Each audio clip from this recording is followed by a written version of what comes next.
Friends, welcome to study with Kashi. Friends, आज की video में हम क्लास 10th साइंस के चैप्टर नंबर 1 यानी कि रासायनिक अभिक्रिया एवं समीकरण को समझने वाले हैं। तो चलिए फ्रेंड्स, हम वीडियो को स्टार्ट करते हैं। देखिए फ्रेंड्स, इसमें रासायनिक अभिक्रिया, आपके मन में ये क्वेश्चन आ रहा होगा कि रासायनिक अभिक्रिया आखिर है क्या। तो देखते हैं रासायनिक अभिक्रिया है क्या।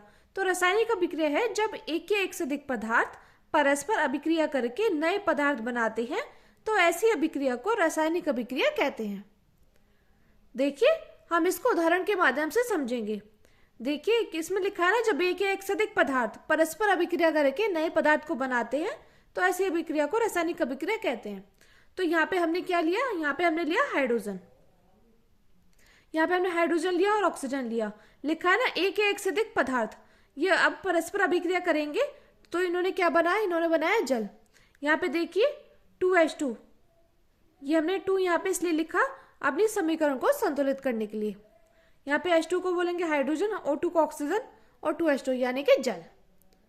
तो फ्रेंड्स, रासायनिक अभिक्रिया वह है जब एक या एक से अधिक पदार्थ परस्पर अभिक्रिया करके नए पदार्थ बनाते हैं, तो ऐसी अभिक्रिया क्या कहलाती है, हमारी रासायनिक अभिक्रिया। अब देखते हैं रासायनिक अभिक्रिया में होने वाले परिवर्तन। अब देखते हैं कौन कौन से परिवर्तन होते हैं इसमें। पहला देखिए, पहला रंग में परिवर्तन। जैसे कि फ्रेंड्स, हम मान लेते हैं कि रासायनिक अभिक्रिया से क्या होता है, रंग में परिवर्तन हो जाता है। हम मान लेते हैं कि हमने एक ग्लास के लिए जल लिया, उसमें हमने क्या मिला दिया, नमक मिला दिया। जल भी व्हाइट होता है और नमक भी व्हाइट होता है, लेकिन तब भी अगर हम उसको पानी में घोलेंगे तो वो क्या हो जाएगा, उसका रंग थोड़ा सा चेंज हो जाएगा। अगला देखते हैं, अगला है अवस्था में परिवर्तन।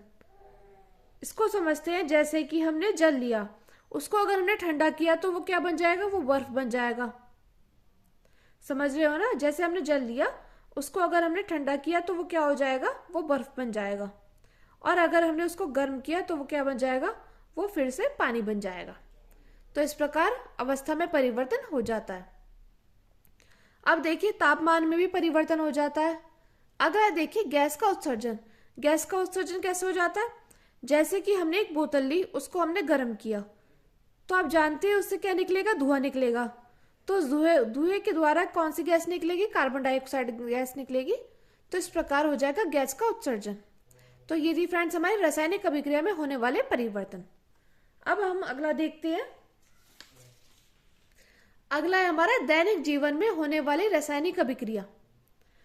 अब देखिए, दैनिक जीवन में होने वाली रासायनिक अभिक्रिया कौन कौन सी है। एक तो भोजन का पाचन। भोजन का पाचन होना कौन से पे आधारित है, रासायनिक अभिक्रिया पर। कई बार क्वेश्चन भी आ जाता है कि रासायनिक अभिक्रिया पर आधारित है, तो भोजन का पाचन होना। और देखिए श्वसन, यानी कि हमारा सांस लेना छोड़ना, ये भी रासायनिक अभिक्रिया पर ही आधारित है। अगला देखिए, अगला है लोहे पर जंग लगना, ये भी एक रासायनिक अभिक्रिया है। अगला देखिए, अगला है दही का बनना, यानी कि दूध से दही का बनना क्या है, ये भी एक रासायनिक अभिक्रिया है। अब देखिए, अगला है अभिकारक। आपके मन में क्वेश्चन आता है कि अभिकारक आखिर है क्या।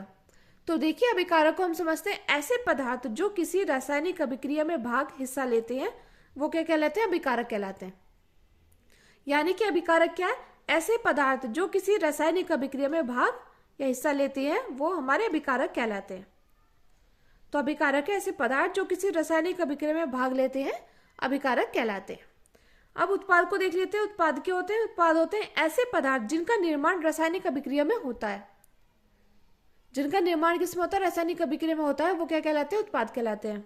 देखिए, हम उदाहरण के माध्यम से समझ लेते हैं।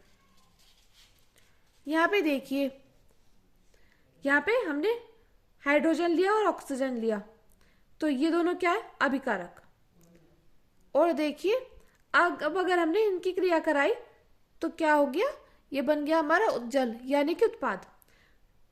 देखिए फ्रेंड्स, एक सरल भाषा में ये भी कि जो हमारे लेफ्ट साइड होते हैं वो हमारे क्या कहलाते हैं, वो हमारे कहलाते हैं अभिकारक। और जो हमारे राइट साइड होते हैं वो हमारे क्या कहलाते हैं, वो हमारे कहलाते हैं उत्पाद। तो इस प्रकार ये हमारी एक रासायनिक अभिक्रिया है, जिसमें कि लेफ्ट साइड क्या होता है, लेफ्ट साइड होते हैं अभिकारक, और राइट साइड क्या होता है, राइट साइड होता है उत्पाद। अब देखते हैं हम अपने अगले टॉपिक को। इसमें हमारा अगला टॉपिक आ जाता है रासायनिक समीकरण, यानी कि रासायनिक समीकरण है क्या। तो देखिए, रासायनिक समीकरण क्या होती है, किसी रासायनिक अभिक्रिया में भाग लेने वाले अभिकारक तथा अभिक्रिया की फलस्वरूप उत्पन्न होने वाले उत्पादों को प्रतीकों तथा सूत्रों द्वारा निरूपित करने को रासायनिक समीकरण कहते हैं। फिर से देखिए रासायनिक समीकरण आखिर होती क्या है। रासायनिक समीकरण वह है किसी रासायनिक अभिक्रिया में भाग लेने वाले अभिकारक, अभिकारक वो जो इधर के साइड होते हैं, तथा अभिक्रिया के फलस्वरूप उत्पन्न होने वाले उत्पाद, ये उत्पाद को प्रतीकों तथा सूत्रों द्वारा निरूपित करने को रासायनिक समीकरण कहते हैं। यानी कि अभिकारक और उत्पादों को प्रतीकों या सूत्रों द्वारा निरूपित करने को क्या बोलेंगे? रासायनिक समीकरण बोलेंगे। जैसे कि यहाँ पे देखिए, यहाँ पे मैग्नीशियम है, इसको हमने प्रतीकीय सूत्र द्वारा लिखा है Mg। अब देखिए यहाँ पे हमने लिया है हाइड्रोक्लोरिक अम्ल HCl। अब देखिए हमारा क्या बना, हमारा बना मैग्नीशियम क्लोराइड, जिसको हमने लिखा है MgCl2। इसको हमने प्रतीक द्वारा तो दर्शाया है कि MgCl2, तो ये मैग्नीशियम क्लोराइड। अब देखिए हाइड्रोजन गैस क्या हो रही है? निकल रही है। तो फ्रेंड्स देखिए ये होती है रासायनिक समीकरण। और देखिए यहाँ पे 2 हमने इसलिए लगाया अपनी रासायनिक समीकरण को संतुलित करने के लिए। अब देखते हैं फ्रेंड्स, एक तो होती है संतुलित रासायनिक अभिक्रिया समीकरण, एक होती है हमारी असंतुलित रासायनिक समीकरण। तो अब हम देखते हैं असंतुलित रासायनिक समीकरण आखिर है क्या। तो देखिए असंतुलित रासायनिक समीकरण देखने से पहले हम ये देख लेते हैं कि ये हमारी संतुलित है या नहीं। यहाँ पे देखिए मैग्नीशियम 1 था, अब देखिए हाइड्रोजन 1 है और क्लोरीन हमारा 2 है। हाइड्रोजन 2 है और क्लोरीन क्या है? 2। अब देखिए यहाँ पे मैग्नीशियम 1 है और यहाँ पे क्लोरीन कितना है? क्लोरीन है देखो 2 यहाँ पे हाइड्रोजन है और 2 ही क्या है? 2 यहाँ पे क्लोरीन है, तो क्लोरीन 2। अब देखिए हाइड्रोजन क्या है? हाइड्रोजन गैस निकल रही है, तो हाइड्रोजन भी 2 है। तो फ्रेंड्स ये हमारी जो अभिक्रिया है ये हमारी संतुलित अभिक्रिया है। अब देखते हैं असंतुलित या ढांचा रासायनिक समीकरण, ये कौन सी होती है? यदि रासायनिक समीकरणों में अभिकारकों और उत्पादों को संतुलित नहीं किया जाता तो उसे असंतुलित रासायनिक समीकरण कहते हैं। इजी वे में फ्रेंड्स समझ लेते हैं कि असंतुलित रासायनिक समीकरण वे होती है जिसमें अभिकारक और उत्पाद क्या होते हैं? बराबर नहीं होते हैं, अलग अलग होते हैं। यानी कि वो रासायनिक समीकरण जो हमारे संतुलित नहीं हो रही है।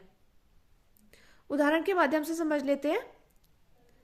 Mg+O2, यहाँ पे मैग्नीशियम कितना है? 1 है और ऑक्सीजन कितना है? 2 है। अब देखिए ये बना था MgO, जब यहाँ पे मैग्नीशियम 1 था तो 1 और ऑक्सीजन कितना है? 2, लेकिन यहाँ पे ऑक्सीजन 1 है, तो ये हमारी समीकरण क्या है? ये हमारी असंतुलित रासायनिक समीकरण है। अब देखते हैं फ्रेंड्स संतुलित रासायनिक समीकरण कि संतुलित रासायनिक समीकरण आखिर होती क्या। तो संतुलित रासायनिक समीकरण वह होती है वह रासायनिक समीकरण जिसमें दोनों पक्षों यानी कि अभिकारक तथा उत्पादों में प्रत्येक तत्व के परमाणु की संख्या बराबर होती है। यानी कि रासायनिक समीकरण वह है वह रासायनिक समीकरण जिसमें दोनों पक्षों अभिकारकों तथा उत्पादों में प्रत्येक तत्व के परमाणु की संख्या बराबर होती है, संतुलित रासायनिक समीकरण कहलाता है। जैसे कि उदाहरण के माध्यम से समझ लेते हैं। यहाँ पे हमने मैग्नीशियम लिया और हाइड्रोक्लोरिक अम्ल लिया। अब देखिए हम यहाँ देख पा रहे हैं कि मैग्नीशियम कितना है। यहाँ पे देखिए हमने यहाँ पे तो तत्व लिख दिया, यहाँ पे लिखा हमने अभिकारकों की परमाणु की संख्या और यहाँ पे लिखा उत्पादों के परमाणुओं की संख्या। अब देखिए मैग्नीशियम कितना 1 है और देखिए हाइड्रोजन कितना है? यहाँ पे 2 है, तो हाइड्रोजन हमारा 2 है और 2 ये क्या है हमारा? 2 ये हमारा क्लोरीन है, तो हमने ये यहाँ पे लिख दिया है। देखिए आप देख पा रहे होंगे। अब देखिए यहाँ पे मैग्नीशियम कितना है? 1 है, क्लोरीन कितना है? 2 है, हाइड्रोजन कितना है? 2। अब हम देखते हैं क्या ये संतुलित है या नहीं। मैग्नीशियम 1 था, यहाँ पे मैग्नीशियम 1 है, हाइड्रोजन 2 था, यहाँ पे भी हाइड्रोजन 2 है और यहाँ पे भी हाइड्रोजन 2 है, और क्लोरीन कितना था? यहाँ पे 2 है, तो यहाँ पे भी क्लोरीन 2 है। तो फ्रेंड्स ये हमारी जो समीकरण है वो हमारी संतुलित रासायनिक समीकरण है। अब हम आगे देखते हैं। जैसे कि देखिए फ्रेंड्स क्वेश्चन जरूर पूछा जाता है हमारे बोर्ड एग्जाम में क्लास 10th में कि रासायनिक समीकरण को संतुलित करो। जैसे कि ये वाला क्वेश्चन बहुत बार रिपीट हुआ है। 2017 की बात करो, 18, 20, 24, फ्रेंड्स ये क्वेश्चन बहुत बार रिपीट हुआ है। अब हम देखते हैं इसमें क्या ये हमारी रासायनिक समीकरण संतुलित है या नहीं। यहाँ पे देखिए Fe कितना दिया हुआ है, Fe दिया हुआ है 1। अब हम दूसरी साइड देखते हैं, यहाँ पे Fe कितना दिया हुआ है, यहाँ पे दिया हुआ है 3। अब हम देखते हैं हाइड्रोजन कितना दिया हुआ है, यहाँ पे 2 दिया हुआ है और यहाँ पे भी 2 दिया हुआ है, तो हम यहाँ पे 2 और 2। अब हम देखते हैं यहाँ पे हमारा ऑक्सीजन कितना है, यहाँ पे हमारा ऑक्सीजन है 1। और देखिए यहाँ पे ऑक्सीजन कितना है, यहाँ पे ऑक्सीजन है 4। कितना है, 4। तो हम यहाँ पे लिख देते हैं। अब देखिए फ्रेंड्स, जब हमारी Fe यहाँ पर 3 है तो हम क्या करेंगे, हमें यहाँ पे भी 3 बनाना होगा। 3 कैसे बनाएंगे, 1 की गुणा अगर हम 3 में करेंगे तो क्या हो जाएगा, ये हमारी 3 हो जाएगा। ठीक है फ्रेंड्स। अब देखिए ये हमने इतना कर लिया, हमने क्या करा, इसमें 3 से गुणा कर दी। यहाँ पे देखिए, यहाँ पे हमारा हाइड्रोजन 2 था और ऑक्सीजन यहाँ पे भी हाइड्रोजन 2 था। अब हमें क्या करना होगा, हमें यहाँ पे ऑक्सीजन कितना है, 4 है, तो हमें यहाँ पे भी 4 बनाना होगा। इससे हमें 4 कैसे बनाएंगे, 1 की गुणा 4 में करेंगे तो हमारा 4 बन जाएगा, यानी कि हमने यहाँ पे 4 से गुणा कर दी। अब देखते हैं इस वाली साइड हमने क्या करा था, Fe की किससे गुणा करी थी, 3 से। इतना हमने किया था। हाइड्रोजन हमने ऐसा कैसे ही लिखा है। अब ऑक्सीजन देखिए, यहाँ पे ऑक्सीजन 4 था तो हमने यहाँ पे भी किससे गुणा करी थी, यहाँ पे भी हमने 4 से गुणा करी है। किससे गुणा करी है, 4 से। तो हम इधर के साइड किससे गुणा करेंगे, इधर के साइड हम 4 से गुणा कर देंगे। देखिए जब हमने यहाँ पे 4 से गुणा करी तो यहाँ पे H2 है, 4 H2, तो 4 की गुणा 2 से करेंगे तो कितना हो जाएगा, 8। यानी कि हमारा हाइड्रोजन कितना है, हाइड्रोजन हमारा है 8। अब हम यहाँ पे देखते हैं, यहाँ पे हाइड्रोजन 2 है, तो हमें यहाँ पे भी 8 बनाने के लिए किससे गुणा करनी होगी, यहाँ पे भी हमें 4 से गुणा करनी होगी। यहाँ पे भी हमने 4 से गुणा करी तो क्या हो जाएगा, हमारा हाइड्रोजन हमारा 8 हो जाएगा। तो फ्रेंड्स हमारा आंसर आ जाएगा 3Fe plus 4H2O arrow Fe3O4 plus यहाँ पे आ जाएगा 4H2। अब देख लेते हैं क्या हमारी समीकरण संतुलित है। तो यहाँ पे 3Fe है, यहाँ पे भी 3Fe, O4 है, तो हाँ O4 है, यहाँ पे देखिए O4 है, और हाइड्रोजन कितना है, 4H2 यहाँ पे भी। तो फ्रेंड्स ये हमारी इस प्रकार रासायनिक समीकरण संतुलित हो गई है। अब हम अपनी अगली समीकरण को देखते हैं। अगली समीकरण क्या दी गई हमें, Mg plus O2 arrow MgO। तो फ्रेंड्स यहाँ पे Mg 1 है, यहाँ पे ऑक्सीजन कितना है, 2। अब हम यहाँ पे देख पा रहे हैं Mg कितना है, 1 है, और ऑक्सीजन भी हमारा 1 है। हम यहाँ पे देख रहे हैं कि ऑक्सीजन कितना है, यहाँ पे 2।